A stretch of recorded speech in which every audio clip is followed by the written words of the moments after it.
नमस्कार श्रोता, रेडियो कान्तिपुरको प्रभातकालीन नियमित कार्यक्रम द हेडलाइनर्समा यहाँलाई स्वागत छ। कार्यक्रम लिएर आज म प्रकाश पाठक उपस्थित भएको छु। जनचासोका विभिन्न विषयमा अतिथिसँग विचार विमर्श गरिने यो कार्यक्रम तपाईँ रेडियो कान्तिपुरको तरङ्गमा हरेक दिन बिहान 7 बजेदेखि आधा घण्टा सुन्दै आउनु भएको छ। कार्यक्रममा आज हामी राजनैतिक विश्लेषक विष्णु सापकोटासँग कुराकानी गर्दैछौँ। कार्यक्रम सुन्दै जाँदा आजका हाम्रा अतिथि राजनैतिक विश्लेषक सापकोटालाई कुनै प्रश्न वा जिज्ञासा राख्न मन लागे हाम्रो स्टुडियोको टेलिफोन नम्बर 01-55-41-904 मा आफ्नो प्रश्न टिपाउन सक्नुहुन्छ।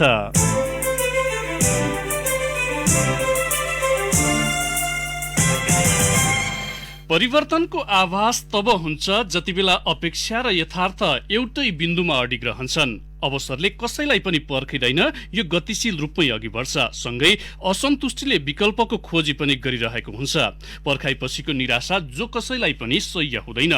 आम नेपाली जनता विगत लामो समयदेखि यही नियतिबाट ग्रस्त छन्। मुख्य रूपमा राजनैतिक नेतृत्वले आफ्नो लय गुमाउँदा त्यसको प्रत्यक्ष असर हामी सबैले भोगिरहेका छौं। एउटा पुस्ता नै अधिकार प्राप्तिको लडाईँमा होमिए पनि वर्तमान पुस्ताले त्यसबाट राहत पाउने संकेत देखिएको छैन। मुलुकको पछिल्लो राजनैतिक घटनाक्रमलाई विश्लेषण गर्दा हाम्रो पुस्ता राजनैतिक रूपमा कम्तीमा 1 दशकको ऋणात्मक बिन्दुमा धकेलिसकेको छ।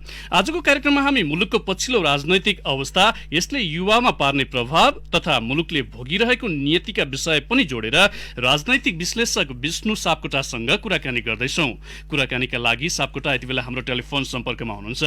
विष्णुज्यू नमस्कार, स्वागत छ कार्यक्रममा। नमस्कार प्रकाशजी, धन्यवाद। जुन परिदृश्य हामीले मुलुकको राजनीतिमा देखिरहेका छौं, त्यो परिदृश्यभित्र हामी फेरि प्रताडित बन्ने सम्भावना कतिको देख्नुहुन्छ तपाईँ? एकदमै उच्च देख्छु र प्रताडित हुने सम्भावना मात्र होइन, प्रताडित हुन सुरु भइ नै सकेको छ। एक त त्यो जुन राहत अथवा त्यत्रो ठुलो शान्ति प्रक्रिया अनि नयाँ संविधानको बाचा र त्यसपछि जनताले, युवाले, सबै तबका वर्गले गरेको अपेक्षा अनुसार अब राम्रो होला भन्ने खासै आशा त कहिले पनि राम्रोसँग जाग्न सकेको थिएन। त्यस्तो स्थितिमा अब पछिल्ला केही हप्ताहरूको घटनाले गर्दा त्यो थप प्रताडित हुने सम्भावना एकदम उच्च भएको नै देख्छु म। जसरी जनताले एउटा सहजताको बाटो देखाएका थिए राजनैतिक दलहरूलाई, त्यसमा पनि मुख्य राजनैतिक दलहरू चुकेको अवस्था छ। अब जनताको भूमिका के रहन्छ यो अवस्थामा, अथवा यो एउटा मोडलाई फरक दिशा दिन जनताको भूमिका कस्तो रहन्छ अथवा के गर्नु पर्ला? हजुर, अब यो प्रश्न निकै महत्त्वपूर्ण पनि छ र बृहत खालको पनि छ। यो सन्दर्भमा मलाई लागेका 1-2टा कुरा छोटकरीमा राख्दा के देख्छु भने मैले कतिपय एकदम आधारभूत साधारण प्रश्नहरू हुन्छन्, तर ती साधारण प्रश्न पुराना लागेर हामीले सोध्न पनि छाडेका हुन्छौँ। जस्तो राजनीति केका लागि गर्ने भन्ने हुन्छ। हाम्रा जुन राजनीतिक दलहरू छन् र त्यो दलमा आबद्ध कार्यकर्ता, सदस्य, त्यसलाई नेतृत्व गर्ने व्यक्तिहरू हुनुहुन्छ, त्यो के को लागि राजनीति गर्नुभएको थियो, के को लागि सुरु गर्नुभएको थियो र अहिले के को लागि राजनीतिमा हुनुहुन्छ भन्ने जुन आधारभूत प्रश्न छ, मलाई लाग्छ जवाफ तीबाट खोज्नुपर्छ। र मेरो बुझाइमा अहिलेको आम रूपमा, अब त्यसमा अपवाद भइहाल्ने भए, अहिले आम रूपमा राजनीतिक दलहरू, त्यसमा नेतृत्वमा भएका व्यक्ति र कार्यकर्ता तहसम्मै किन राजनीतिमा छन् भन्दा त्यो समाजलाई योगदान दिन, जनता उठाउन, त्यसको लागि होइन। अब उहाँहरूको लागि राजनीतिमा लाग्नु एउटा पेसा भएको छ। त्यसले गर्दा त्यो राष्ट्रिय सभागृहमा होस् कि अथवा प्रज्ञा प्रतिष्ठानमा होस् कि अथवा कतिपय सन्दर्भमा सडकमै आउने जो जनता भनिन्छ, ती राजनीतिक कार्यकर्ता हुन्। त्यो आफ्नो राजनीतिक स्पेस बचाउनको लागि आफ्नो पेसामा रहेको आबद्धताको धर्म हो। मेरो बुझाइमा, अथवा हामीले कसरी बुझ्नु पर्ला भने जनता भनेर तिनलाई मात्रै हामीले बुझ्नु हुँदैन। ती पार्टीका पेशेवर कार्यकर्ताहरू जो छन्, जो आफ्नो पार्टी, आफ्नो सत्ताको लागि मात्रै लड्ने हुन्, त्यो जनताको मुद्दाको लागि लड्ने होइनन्। पहिलो महत्त्वपूर्ण प्रश्न त्यो होला। तपाईँले सोध्नु भएकोमा जनताको भूमिका के हुनुपर्छ भन्नेमा अब सैद्धान्तिक जस्तो पनि लाग्छ यो कुरा, तर त्यसलाई सरल रूपमा भन्दा के होला भने लोकतन्त्र भनेको जनताले एकपटक आन्दोलन गरेर ल्याइदिने अनि निश्चित समूहलाई बुझाइदिने प्रक्रिया प्रणाली होइन। यो निरन्तर निगरानी गर्नुपर्ने, निरन्तर निगरानी गरेर निरन्तर जवाफदेहिता खोज्नुपर्ने प्रणाली हो। त्यसले अब नेपाली समाज, अब नेपाल जस्तै अब आर्थिक अरू सूचकाङ्कका हिसाबमा तुलना गर्न मिल्ने देशसँग तुलना गर्नु पर्यो। त्यसो गर्दा नेपाली समाज जागरुक नै लाग्छ। लोकतन्त्र जहिले पनि खोसिन खोज्छ, जनता सडकमा आइ नै हाल्ने। नागरिक समाज पनि जागरुक नै लाग्छ मलाई। तर एउटा अब कमजोरी त्यो व्यक्तिको नभएर सामूहिक रूपमा के होला भने लोकतन्त्र ल्याइदियौँ भन्ने अनि पटक पटक तिनैलाई सुम्पिनु पर्ने। सुम्पिएपछि यिनले अब राम्रोसँग चलाउँछन् भनेर ढुक्कसँग बसेको जस्तो स्थिति र अघि तपाईँले परिचयमा भने जस्तो तिनै नेताहरूबाट पटक पटक धोका पाएको स्थिति छ। त्यसले गर्दा यो जवाफदेहिता अथवा निगरानी यो दैनन्दिन रूपमा नागरिकले कसरी माग्ने, हाम्रा राजनीतिक दलहरूलाई जवाफदेही कसरी बनाउने भन्ने मुख्य प्रश्न त्यो। अब त्यसमा गर्नुपर्ने हजारौं कुरा हुन सक्लान्। अब यसमा नागरिक भन्नाले को, जनता भन्नाले को, फेरि प्रश्न त्यहाँ आउला होइन। अब कसले परिचालित गर्ने भन्ने कुराहरू पनि आउला। र म यसलाई कसरी टुङ्गाउँछु भने यो तपाईँको यो प्रश्नलाई किन निकै महत्त्वपूर्ण छ। यो राष्ट्रिय सभागृह, प्रज्ञा प्रतिष्ठान र यो पार्टीहरूले बोलाएर सडकमा आउने हुन्छ नि, उहाँहरू जनता होइन त भन्नै मिलेन। जनता हामी सबै हौँ, उहाँहरू पनि हुँदै हो। तर मैले जनता भनेर उहाँहरूलाई बाहेक अरू जनतालाई बुझ्नुपर्छ जो यी राजनीतिक दलका प्रत्यक्ष लाभदायी होइनन्। यी सडकमा आउनेहरू दलमा आबद्ध भएर लाभदायी हुन्। उनीहरूको जीविकोपार्जन त्यहाँ जोडिएको छ, पेसा जोडिएको छ, त्यसमा ती पेसेवर हुन् र जनता भनेको त्योभन्दा बाहेक हो। अब निगरानी खोज्नुपर्ने, जवाफदेहिता खोज्नुपर्ने जनताको त्यो वर्गबाट हो जसको लागि राजनीति पेसा होइन भन्ने लाग्छ मलाई। तपाईँले यी कुराहरू भनिरहँदा जस्तो जनता पनि एउटा चेतनाको स्तरमा पनि एउटा स्तरमा चाहिँ पुगिसकेका छन्, चेतनाका हिसाबले पनि अलिकति नेतृत्वमा देखिएको बुझाइको कमीले पनि यो समस्या देखिएर परिस्थिति अलिकति जटिल बन्दै गएको अवस्था हो। त्यस्तो हो। हामीले अब 2046-47 को परिवर्तन पछि अलिकति त्यो मुद्दा बन्न खोज्दै थियो। राजनीतिक दललाई कसरी लोकतान्त्रिक बनाउने, लोकतान्त्रिक भन्नाले अब दलहरूका महाधिवेशन समयमा कसरी हुन्छन्, त्यहाँ सदस्यहरू आउने जाने क्रम कसरी हुन्छ, पार्टीभित्र एउटा जीवन्त पार्टी कसरी बन्छन्, एउटा लोकतान्त्रिक अभ्यास अपनाउने पार्टीको रूपमा। त्यसको अर्थ के हुन्थ्यो भने महाधिवेशन समयमा हुन्छन्, एउटा नेतृत्वको विचार दिन्छ, उसले दिन सक्ने देशलाई आइडिया के हुनुपर्छ, कार्यक्रम नीति दिन्छ, उसको पालो सकिन्छ। अनि प्रतिस्पर्धा गरेर त्योभन्दा राम्रा विचार लिएको नेतृत्व फेरि 4-5 वर्षमा पार्टीमा आउँछ र तिनै पार्टी सरकारमा जाँदा त्यहाँ नवीनता हुन्छ, नयाँ सोच हुन्छ। हुनुपर्ने त्यो थियो। अब त्यस बीचमा माओवादी जनयुद्ध सुरु भयो 2052 मा, अनि त्यसपछि त 62-63 हुँदै नयाँ संविधान नै कसरी लेख्ने, संघीयता, यावत अरू मुद्दाले गर्दा दलहरू कस्तो बन्नुपर्छ भन्ने विषयमा अब नागरिक समाज, बौद्धिक समुदाय, मिडियाबाट पनि अब हुन पर्ने जति दबाव, निगरानी त्यसमा भएन। त्यसले गर्दा दल, अब लोकतन्त्र भनेको राजनीतिक दलहरू नेतृत्व गर्ने, दलहरू जस्तो भए पनि हुन्छ भन्ने। र तिनै व्यक्ति तपाईँ अहिले हेर्नुहोस्, यो 47-48 सालदेखि नेतृत्वमा आएका, सांसदको रूपमा, पक्षको रूपमा, सरकारको रूपमा आएका व्यक्तिहरू नै अहिले 77 सालसम्म, बीचमा माओवादी आन्दोलनबाट केही व्यक्ति आए, मधेस आन्दोलनबाट केही व्यक्ति आए, तर आम रूपमा यो 30 वर्ष पहिला उहाँहरूलाई जे थाहा थियो 30 वर्ष पहिल्यै उहाँले भन्नुभयो। उहाँहरूले देशलाई जे दिनु थियो नि त्यो 47-48 देखि 50-55-60 सम्म दिइसक्नुभयो। उहाँहरूले नयाँ न सोच्न सक्नुहुन्छ न गर्न सक्नुहुन्छ। त्यही नेतृत्व तपाईँको 47-48 सालदेखिको नेतृत्व अहिले 77-78 सम्म छ र अबका 8-10 वर्षसम्म पनि उहाँहरू कालगतिले संसारबाट बिदा नभएसम्म कसैको पनि छोड्ने योजना छ।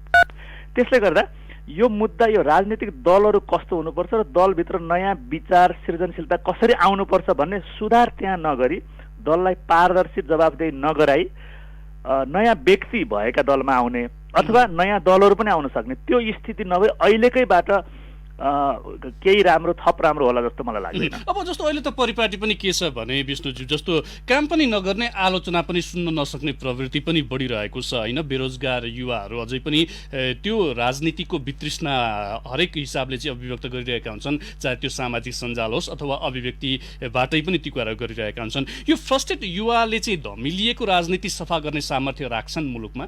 सामर्थ्य राख्छन्, किनभने अब अति भएपछि एउटा बिन्दुमा पुग्छ हरेक कुरा।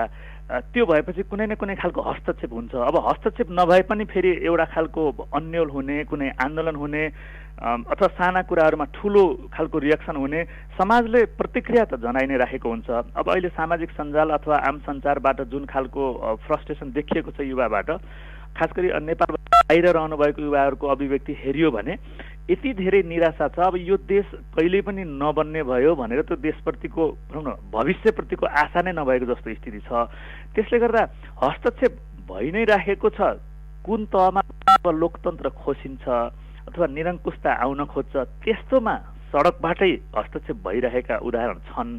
तर यो दलहरूलाई जवाफदेही कसरी बनाउने, यो पारदर्शिता, यी विषय एकदमै महत्त्वपूर्ण हुन्। किनभने भ्रष्टाचार, जवाफदेहिता, पारदर्शिता सुनिश्चित भएन भने दल कसको कब्जामा हुन्छ भने स्रोत जहिले पनि एउटा समूहको कब्जामा हुन्छ। स्रोतमा कब्जा हुने बित्तिकै पार्टीमा कब्जा हुन्छ, अनि पार्टी कब्जा हुने बित्तिकै लोकतन्त्र कब्जा हुन्छ। अहिलेको हाम्रो समस्या अब संवैधानिक रूपमा, प्राविधिक रूपमा लोकतन्त्र हो, अनि राजनीतिक दलहरू निर्वाचित पनि हुन्। तर त्यो कसरी निर्वाचित भएका छन् भने तिनै मध्ये, त्यो 2, 4, 5, 10 जना मध्ये अथवा त्यो 2-3 वटा पार्टी मध्ये त्यही मात्रै निर्वाचित भइराख्ने किन छ भने त्यो स्रोतमाथि कब्जा छ। त्यो कब्जा किन, दलहरूको त्यो लोकतान्त्रिक अभ्यास छैन। मलाई लाग्छ अबको युवाको, चाहे त्यो बेरोजगार युवाको होस्, चाहे रोजगारीको लागि विदेश जानु परेको युवाको होस्, अथवा देशमै सक्षम सचेत अन्य युवाहरू जो यी छन्, यो सबैको र त्यसमा निर्देशन सबै समुदायको अथवा सिनियर सिटिजन सबैको हुन सक्यो। मलाई लाग्छ फोकस त्यतै हुनुपर्छ र त्यता हुन थालेकै छैन जस्तो लाग्छ। त्यसले गर्दा कस्तो छ भने दलहरू भनेको एकदम सार्वभौम, किनभने एउटाको विकल्प अर्को। अहिले हेर्नुहोस् न, अब नेकपा टुक्रिएको छ अहिले, होइन, विभाजित भएको छ। अब सरकारमा एउटा नेकपा छ, यसको विकल्प यो खराब भयो भनेर विकल्प दिन्छौँ भनेको अर्को नेकपा छ। तपाईँको ठिक छ, शैलीमा निकटका केही घटनाहरूको हिसाबमा एउटा पक्ष बढी दोषी होला, अर्को कम होला, त एउटा कुरा हो। तर जनताले गर्ने अपेक्षाका हिसाबमा त्यो नेकपा त त्यही नै नेकपा छ नि त सरकारमा 2-3 वर्षदेखि, होइन, अथवा एमालेको रूपमा 30 वर्षदेखि, माओवादीको रूपमा 10औं वर्षदेखि। त्यहाँ नवीनता, नयाँ सोच, जवाफ केही पनि छैन। त्यो एउटाको विकल्प अर्कोलाई मान्नुपर्ने स्थिति छ। मेरो हिसाबमा त्यो विकल्प होइन। अर्कोतर्फ नेपाली काङ्ग्रेस छ, प्रमुख प्रतिपक्ष यो विघटित संसदसम्म, होइन। अब उसले आयो भने के गर्न सक्ला भनेर अपेक्षा खासै कसैले गर्ने ठाउँ नै छैन, किन त्यहाँ को छन् त्यस्तै छन्। त्यसमा नयाँ आन्दोलनबाट आएका मधेसवादी दलहरूका नेतृत्व गर्दाखेरि एउटाको विकल्प हामी हौँ भनेर भन्छ नि, ती विकल्प होइनन्, ती सबै संस्थापन हुन्, ती सबै सत्ता पक्ष हुन्, ती सबैले सत्तालाई पर्खने बाहेक म यसो गर्छु भनेका छैनन्। र विडम्बना भनेको के भने विकल्प नदिकन विकल्प हुन पाउने स्थिति छ अहिले। भनेपछि एउटा विकल्प पनि, एउटा राम्रो विकल्प छैन जनतासँग, र त्यो फटाहरू मध्येको अलिकति कम फटालाई चाहिँ चुन्नुपर्ने अवस्था देखिएको छ। अझै पनि नयाँ विकल्पमा तत्काल जाने सम्भावना चाहिँ तपाईँ कतिको देख्नुहुन्छ? किनभने एउटा जुन जमात, जुन एउटा स्कुलिङ पछिल्लो समय युवा पुस्ताहरूमा हुँदै आएको छ, त्यसले परिवर्तनको एउटा संवाहक बन्ने त्यो सामर्थ्य राख्छ अबका दिनमा? बृहत रूपमा युवा पुस्ताले राख्छ जस्तो लाग्छ मलाई। तर पार्टीभित्र जसलाई हामीले युवा पुस्ता भनियो, अब तिनीहरू नै अहिले 40-50 वर्ष उमेर समूहमा पुगे होलान्। त्यता हेर्दाखेरि मैले निकै निराशा देख्छु।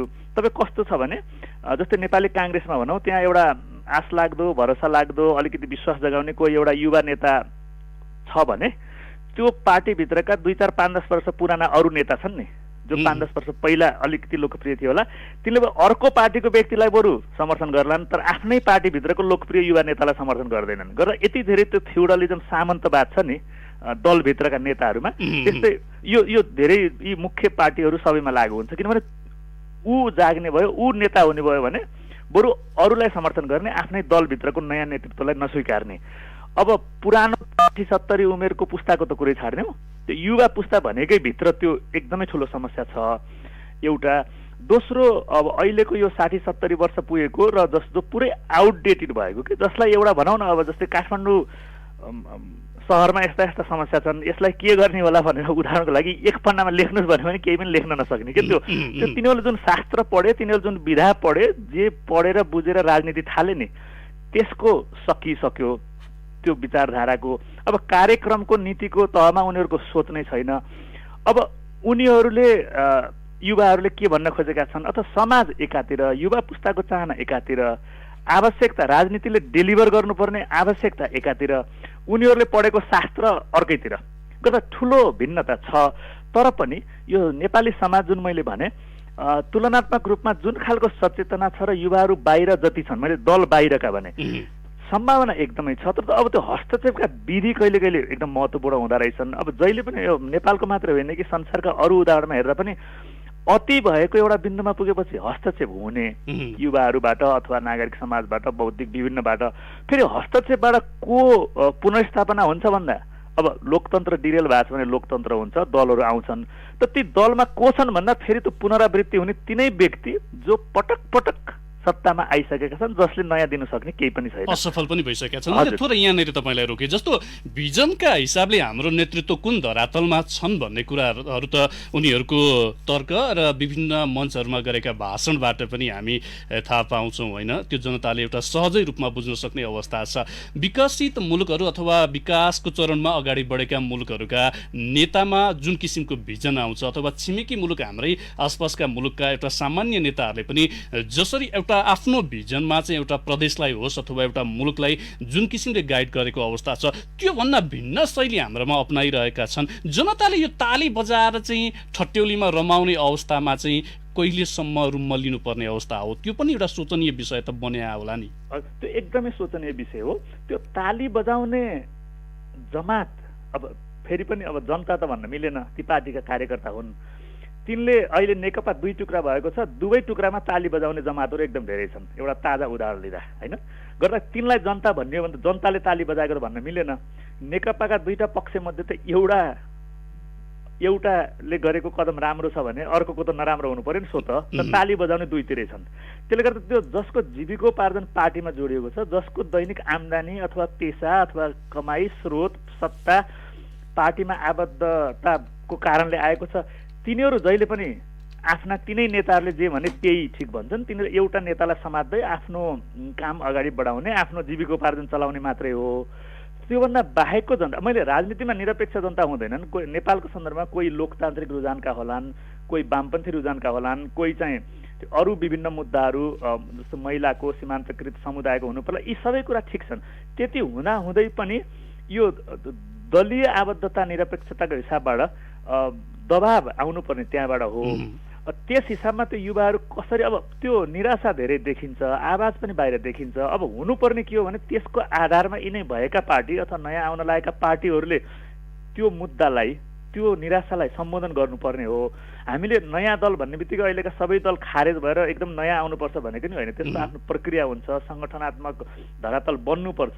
त भएका दल नै यसरी तिनै व्यक्तिहरूको कब्जामा, त्यहाँभित्र चाहिने खालको दबाब, त्यो परिवर्तनका चाहिने दबाब पनि बनेको छैन र त्यो दबाब पार्टी बाहिरबाट पनि बन्न सक्छ भन्ने हामीले यसरी बुझ्दा हुन्छ कि यो अहिले दलहरूभित्र भएका पात्रहरूमा केही परिवर्तनको सम्भावना देखियो भने पनि केही आश गर्ने ठाउँ रहन्छ भनेर चाहिँ जनताका तहबाट बुझ्दा हुन्छ। विष्णु हुन्छ, यदि दलभित्र राम्रो लोकतान्त्रिक अभ्यास हुन्थ्यो र जसको नयाँ विचार कार्यक्रम र अहिलेका देखिएका समस्या अथवा जो निराशा छ अथवा दल बाहिरका युवाहरू अथवा जनताको जुन निराशा छ र जुन मुख्य मुद्दाहरू छन् त्यसलाई म यसरी सम्बोधन गर्छु भनेर कार्यक्रम ल्याउने व्यक्ति दलको नेतृत्वमा आउँथ्यो र एक हिसाबले क्षमता पनि नयाँ ल्याउँथ्यो, सृजनशीलता पनि नयाँ ल्याउँथ्यो भने दलहरू एउटाको विकल्प अर्को हुन सक्थे अहिले नै भएका। अहिलेको समस्या फेरि पनि के हो भने एउटा व्यक्तिको सट्टामा अर्को व्यक्ति आउने, तर चारित्रिक हिसाबमा, प्रवृत्तिको हिसाबमा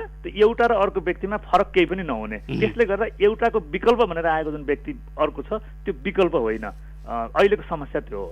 सापकोटाज्यू, यहाँलाई केही बेर कार्यक्रममा रोक्नुपर्ने बेला भएको छ, हामी छोटो ब्रेकमा जान्छौँ। ब्रेकपछि धेरै श्रोताले जिज्ञासा टिपाउनु भएको छ, श्रोताको जिज्ञासामा केन्द्रित रहेर हामी थप छलफल गर्नेछौँ। कृपया टेलिफोन सम्पर्कमै बसिदिन यहाँलाई आग्रह गर्दछु। अहिलेलाई भने ब्रेकको पालो। The headliners.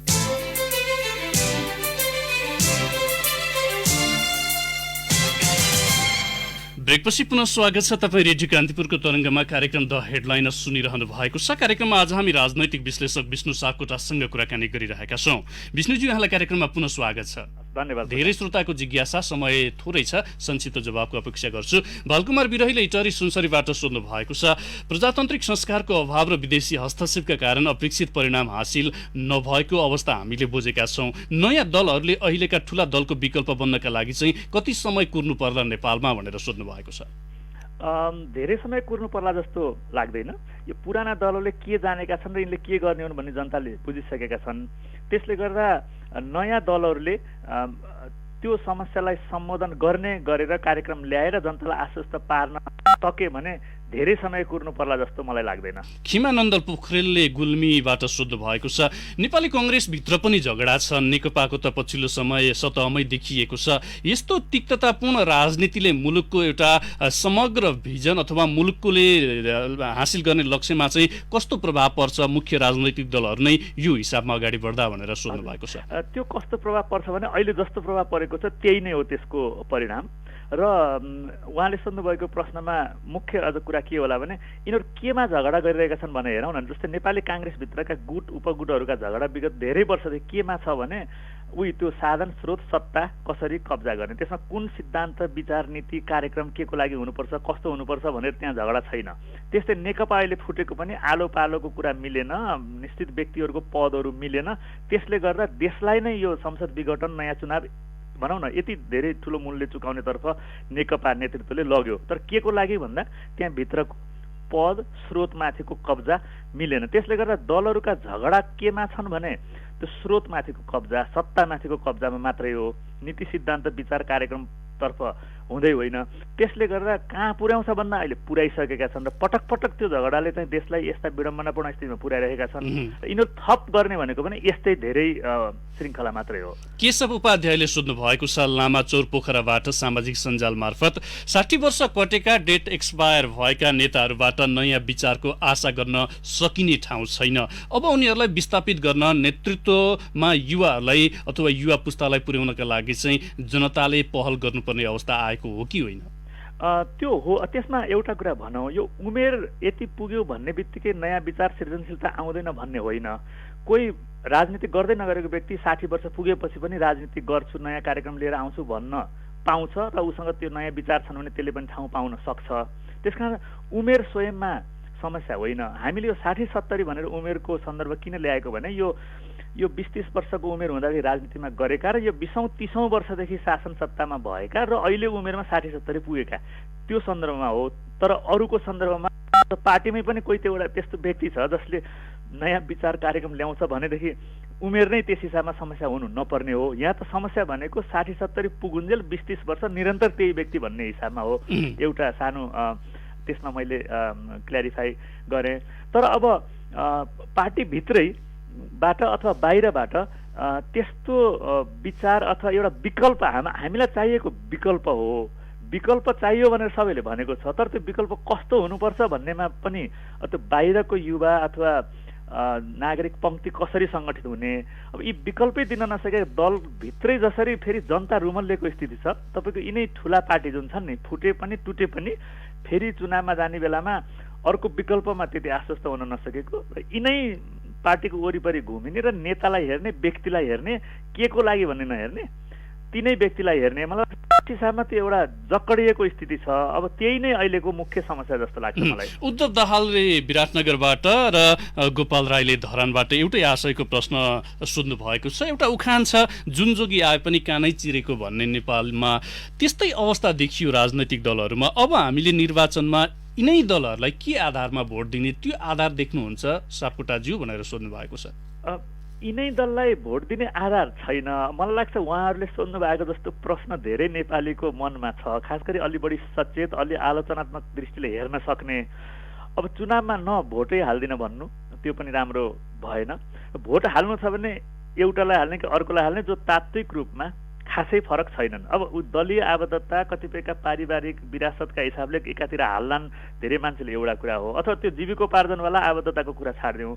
मुख्य चुनौती नै त्यही भयो। त्यसले गर्दा अब विषय त अघि हामीले कुरा गरेकोतिर जान्छ, दलभित्र त्यो नयाँ नेतृत्व कसरी बनाउने र दलभित्रका तुलनात्मक रूपमा खराब उम्मेदवार, विगतमा राम्रो पर्फर्म गर्न नसकेका, विभिन्न मुद्दामा यदि लागेका व्यक्ति छन् भने तिनलाई हटाउने। त्यसले गर्दा दलभन्दा पनि व्यक्तिलाई हेर्ने, उम्मेदवार को छ भनेर हेर्ने एउटा विकल्प होला। तर त्यो सँगसँगै अलिकति नयाँ कार्यक्रम विचार दिन सक्ने दलहरू आयो भने त्यो अर्को होला। र चुनावको बेलामा उम्मेदवारी घोषणा गर्ने क्रममा पनि एक खालको दबाब बनाउने काम हुन सक्ला। यद्यपि यदि एकदम बृहत र गहन र जटिल काम छ, तर गर्नुपर्ने पनि त्यही नै हो। अन्तिममा छौँ विष्णुज्यू, युद्धप्रसाद लामिछानेले झापाबाट र चुडामणि भट्टराईले रतुवामाई 9 मोरङबाट सोध्नु भएको छ, नेपालको राजनीतिमा प्रत्यक्ष रूपमा छिमेकी मुलुकहरूको हस्तक्षेप देखिन थालेको छ, यसले भोलि कस्तो असर पार्ला? यसले पार्ने असर एकदमै नराम्रो हुन्छ, विगतमा पनि हामीले देखिएकै छ। किनभने कुनै पनि विदेशी शक्ति छिमेकी होस् वा टाढाको होस्, उसका आफ्ना स्वार्थ हुन्छन्। तर त्यो सँगसँगै त्यो विदेशीहरू खेल्ने कतिखेर हो भने नेपालका शक्तिहरू खेल्न तयार भएको स्थितिमा हो र आफ्नो सत्ता स्वार्थको लागि, सत्तामा पुग्न अथवा भएको सत्ता जोगाउनको लागि विदेशीसँग सम्झौता गर्ने देशकै पात्र हुन्। त्यसै गरेर हामीले जवाफदेही माग्नुपर्ने हाम्रै पात्रसँग हो, किन यहाँका तयार नभएसम्म बाहिरका स्वत आउन मिल्दैन र बाहिरको आउने बित्तिकै असर नकारात्मक हुन्छ भन्ने त सबैले देखेको कुरा हो होइन। त त्यसको लागि पनि हामीले जवाफदेही माग्ने भनेको भित्रैका पात्रसँग हो, जो बारम्बार बाहिरकासँग सम्झौता गर्छन्। हवस् त सापकोटाजी, हाम्रो कार्यक्रमको निर्धारित समय सकिएको छ। यहाँको अमूल्य समय र विचारका लागि यहाँलाई धन्यवाद छ। हस्, धन्यवाद। हवस् त श्रोता, आजका लागि कार्यक्रमको निर्धारित समय सकिएको छ। कार्यक्रममा आज हामीले राजनैतिक विश्लेषक विष्णु सापकोटासँग कुराकानी गर्यौं। फरक प्रसङ्गमा अर्का अतिथिसँगको छलफल लिएर भोलि फेरि आउनेछौँ। आजको कार्यक्रमबाट न्युज डेस्कका सबै सहकर्मीसँगै प्राविधिक मित्रहरू लक्ष्मी प्रसाद पोखरेल र सागर खड्का सँगै म प्रकाश पाठक पनि बिदा हुन्छौँ। नमस्कार।